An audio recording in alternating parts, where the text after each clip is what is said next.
This here is the Apple Watch Series 4, and by now this watch is over 7 years old. This is actually my mom's Apple Watch, and she bought it brand new all the way back in 2018 on launch, and she has been using it since then. Today we'll be taking a look at it and going over the things that it can and cannot do in 2026. So essentially a review. Let's get right into it. The first thing I'll be going over is the price, and that's because the Apple Watch Series 4 is cheap, really cheap. If you look at eBay, you can see that the Apple Watch Series 4 is selling for about $80 United States dollars, which is definitely a good price, especially for an Apple Watch. Now, it's not the latest Apple Watch, but as I talked in the video, it's actually a great deal for certain people. The next thing I'll be talking about is the design. Looking at the Apple Watch Series 4, it is safe to say that the design remains similar. It's a clean, simple, and modern square design that is also seen on newer Apple Watch models. Although the design remains relevant, the battery life is completely different story. Like all batteries, the Apple Watch battery also degrades over time, and this Apple Watch is affected by it. It has a tiny little battery at a capacity of 291.8 mAh, or about 18 hours of usage on a single charge if it is new and at full capacity. Even though it was bought brand new, the battery health is now at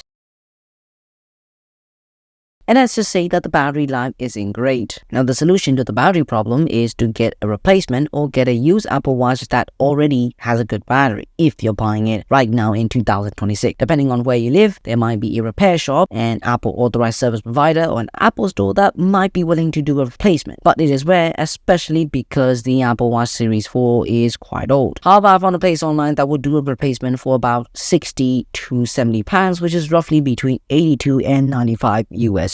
Let's now talk about hardware and specs. There are two versions of the Apple Watch Series 4. The one I have here is the Wi-Fi version, but there's also a cellular version if you want. All variants come with GPS. For colors, you have multiple choices depending on the variant you go for. It has water resistant up to 50 meters, NFC with Apple Pay, a microphone, a speaker, and a storage capacity of 16 gigabytes. As for health tracking, you get heart rate monitoring, step counting, and fall detection. The display is 368 by 448 pixels, also at 1000 nits for brightness, and uses an OLED panel. However, it does not have always-on display. The Apple Watch Series 4 uses the S4 chip. And finally, you have various sizes to choose from. In terms of health tracking, I'd say that it's solid. I did multiple workouts, and the steps that it counted was correct in my opinion. The same for heart rate. It's also really accurate. The GPS is also quite useful, and one thing that I forgot to mention is ECG. Unfortunately, I can't test it out myself as it is not available in my country. For daily usage, I would say that it's solid. The display, though only at 1000 nits, is pretty bright in my opinion. Since it also has auto brightness built in, I don't need to worry about adjusting the brightness manually. It uses an OLED panel, so the colors really pop out, and blacks are true blacks. Since it's an Apple Watch, it's of course going to sync to your iPhone seamlessly. If you're someone who already used an Apple Watch before, you'd know how the sync is really great, and there's nothing really better than that except for other smartwatches that are around the same price. However, as someone who temporarily came from a budget fitness tracker, the Apple Watch sync is miles ahead of the sync I'm getting on my Mi Band 9 Pro. As it is a smartwatch, you are going to get smartwatch features, most notably the ability to install apps. You can install apps like Google Maps if you don't want to use it on your phone, and as for other capabilities, you can take and make calls, receive notifications, and respond to them with quick replies. Finally, software support. Unfortunately, the Apple Watch Series 4 is no longer supported by Apple, with the latest version of watchOS being watchOS 10, which was released all the way back in 2023. Even though it no longer receives software updates, it is still and will continue to run normal. You can still use all the features and pair them with iPhones even up to the 17 Pro as of early 2026. Now let's answer the question of who should buy this Apple Watch in 2026. Well, it's for people who just want a simple fitness tracker, doesn't really care about the battery health, and something that just works and does the basic really well. Those are the type of people that are perfect for the Apple Watch. And one thing that I almost forgot to mention is sleep tracking, and it's also really good. Like, it shows me the time that I fell asleep and also the time that I wake up, as well as the overall sleep duration, and it also does advanced monitoring. So it gets your sleep stages like your REM sleep, core sleep, your light sleep, etc. And I would say that everything is accurate, although when I go to bed and and when I wake up, the battery is really low because of the degraded battery. That's all that I've got for this video. If you enjoyed it, make sure to give it a thumbs up and subscribe to this channel for more tech videos like this, and till then, take care.